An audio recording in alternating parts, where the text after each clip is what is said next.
Welcome back to TYT Sports. Jason and Francis here, right into it with three fantastic stories. As always, this one, to kick us off, is in regards to Ben Simmons, who recently was showing why the one-and-done rule for NCAA basketball should probably go. And I have another argument that I'm going to cite Jeff Eisenberg for from Yahoo Sports as to why this, once again, is a two-way street when your case study is Ben Simmons. But first, Francis, there's a documentary coming out on Showtime tomorrow, if you're watching this on YouTube on Thursday, and if you're watching this on Pluto on Friday, it's coming out today, which is called One and Done. It comes from one of the producers and directors of ESPN 30 for 30 shorts and films in the past, including the one where the big fan went and got the original rules of basketball. He auctioned to buy them for like thousands and thousands of dollars to bring them back to the hometown of James Naismith.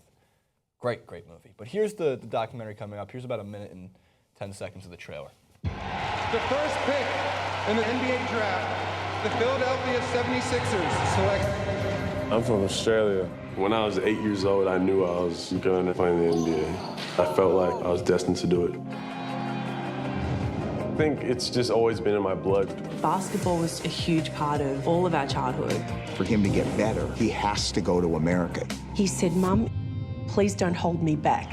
Simmons can seal it for the Eagles. I expect the best player to go to Duke or Kentucky, not a school like LSU. He's got real pressure coming now, and all the media attention will eat you alive. I have to be getting better every day. I'm not worried about my oceanography class. He's a one-and-done player. What do you expect? He's not going to school to become a damn doctor. NCAA is messed up. This is college. This is NBA. Go buy a 25 jersey. Go put me on ESPN. Go make millions of dollars off one person. I don't have a voice.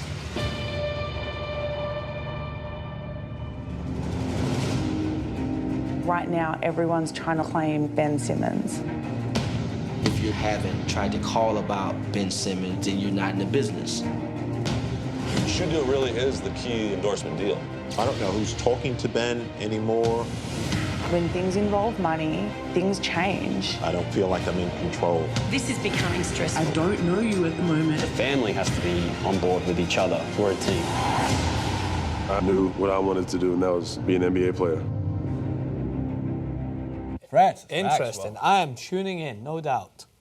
It looks, I mean, the thing about this is a conversation we've had several times on this show, where we discuss the way that college athletes are treated and the means that are put forward to justify these actions as to, well, they get school for free, blah, blah, blah. They don't get paid, but they're literally bred to be assets for the college to help and deliver funding for them. And as he mentioned in the documentary, millions of dollars. And not everyone obviously makes it. It's you have to be very talented in order to get groomed to make it to the NFL, to make it to the NBA. But I'm so interested to see how it looks through the eyes of the next big thing. Like, what toll does it take? Like, does he always know that he's always going to play basketball? Does he know that maybe he might want another form of education in case it doesn't fall, in case it doesn't go through? Like, these are things that we often don't even consider because the guy's super talented and we're thinking, he's going to go to the NBA. One bad injury, like some of these guys may fear for their own future because they're just constantly hyped up to be these next big things. So here's the issue with the Ben Simmons case study is because he is the next big thing.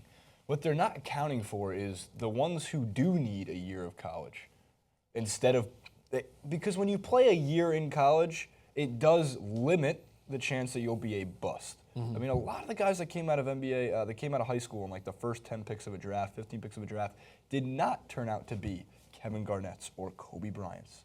Like most of them, like Kwame Brown, Sebastian Telfairs, went on to have mediocre to lackluster to consider one of the biggest draft busts of all time in Kwame Brown style careers. So again, Ben Simmons raises important points that we've known for a long time now. I mean, they're selling number 25 jerseys for LSU that they're making a ton of money off of, and he has to worry about going to class oceanography, which is a great point because it just shows I'd take oceanography. Like, for Ben Simmons, he's a rare case, though, but he is right. I do and have believed since they initiated the one-and-done rule, it would be bad for almost everybody. If it's bad for college basketball, it's almost ruined the product of college basketball. The only saving grace is college basketball has the tournament, which is great. Yeah. And if they didn't have that, they would be royally screwed. So here's a couple quotes from Jeff Eisenberg in Yahoo Sports when he wrote up about the documentary coming out on Friday. So even as Simmons stopped attending classes and demonstrated minimal effort and poor body language on the court, there's a lot of opinion here. The LSU coaching staff did not hold him accountable. The most dire punishment he received, being benched for the opening 4 minutes of a February 20th game against Tennessee because of academic stuff. Continues to say, one of the worst parts of Simmons' story is that it will color how other one-and-done prospects are viewed when many are nothing like him. For every hired gun who treats his lone year of college as an obstacle to be endured, there are other elite NBA-bound prospects who immerse themselves in the college experience for however long they are on campus, which is true. Yes. For some cases. The thing to me, though, is if you got rid of the one-and-done altogether, it doesn't mean that those guys coming out of high school have to just go right to the NBA. Yeah, exactly. They can still elect to go to college. And the point that Jeff Eisenberg made that I'd like to echo even more is that Ben Simmons chose to go to LSU. Ben Simmons brought this upon himself because his other options included playing international basketball for 1 year and then still being the #1 overall pick in the NBA draft, or going and playing in the NBA D-League for 1 year. Because the rule states you just got to be 19 years old and a year removed from high school. So Thon Maker could have done it in 8th grade if he wanted to. What age is Thon Maker? How old is this man? But that's my point being is like Ben Simmons is the rare case, but I do think he has a point in saying like I don't have a voice in this say. They're making like again, it's not the work ethic any scout wants to see from a player. What the scouts want to see and the prospect abilities is he puts his head down, gets his team into the tournament, and he's playing basketball so he can get better at basketball. He shouldn't have to worry about oceanography, but in the current system of rules, he has to at least get a C-. Well, on paper, B+. Those that are in charge of this whole system ever being changed are the ones that will say, we just want them to experience college. We want them to even get better at basketball. We want them to play at further competition. Right, that's it. Well, basically try to find... experienced college. It was great. It would have hindered my professional career if I went on to it. But it's just simply a way to reframe it as to the means that they want to make money from them. They want to try and suck every penny they can from potential superstars before they go into the NBA and they're just another superstar in amongst already prominent superstars.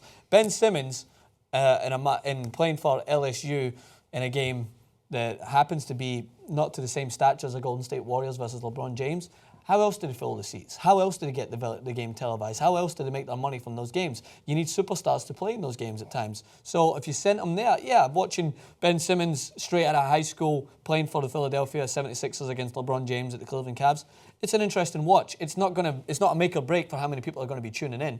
But what is a make or break is when you have a potential groundbreaking superstar, at least spend a little bit of time in college so that you can watch him play and so that you can tune in and be engrossed in college basketball. But then it's kind of redundant when he doesn't even play in the March Madness tournament, the biggest tournament where the biggest amount of draw is. Right, that was the biggest thing was like, I really thought that if it was, and this is slightly conspiracy theory-esque, but if LSU was a bubble team, you know, they always have the teams that are like, oh, who should make it, who shouldn't make it. If they were a bubble team last year, I do believe the NCAA would have done whatever they possibly could to just push it in. Yeah. Just push it a little bit over the top. I think if it was like them versus St. John's to get in, they'd be like, I don't know, St. John's don't have no Ben Simmons. One of the important takeaways here is the CBA, the collective bargaining agreement, the NBA is being negotiated right now, and they're close to not hitting major roadblocks, thank you. That's what I was looking for. Part of the CBA says the one-and-done rule will stay in place for the next 5 years. And I don't know why exactly that the NBA owners and the NBA players, because that means the NBA Players Association seems to be fine with it.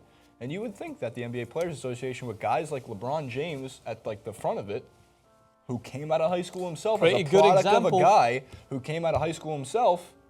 I think he's got to be the last one that came out of high school in the NBA right now, just because it's been so long. Guys like LeBron at the forefront of these negotiations, and his say obviously has weight. You would think that he'd want to get rid of it. Yeah. Well, or just have KG come running in and screaming at people, get rid of the rule! Trash talk Adam Silver. We'll see how it progresses, but for the moment, I don't imagine it going anywhere. But what is going somewhere is this clip. It's going in the back burner.